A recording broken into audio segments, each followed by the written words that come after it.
हमारी बस्ती के सारे शायर उदास नज़में ही लिख रहे हैं। सभी के हालात एक से हैं, सभी के अपने बिछड़ गए हैं।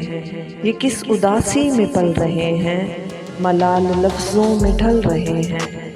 कई को दुख हैं मोहब्बतों के, कई जुदाई में जल रहे हैं।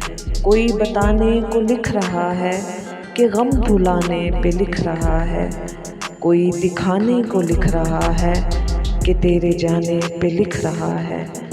कोई तो हो जो बताए इनको कि अपने गम से निकल के लिखो। उदास नज़मों की ये सियाही खुशी के रंग में बदल के लिखो।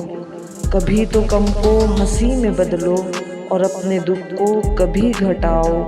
ऐ मेरी बस्ती के लिखने वाले, किसी को खो के भी मुस्कुराओ।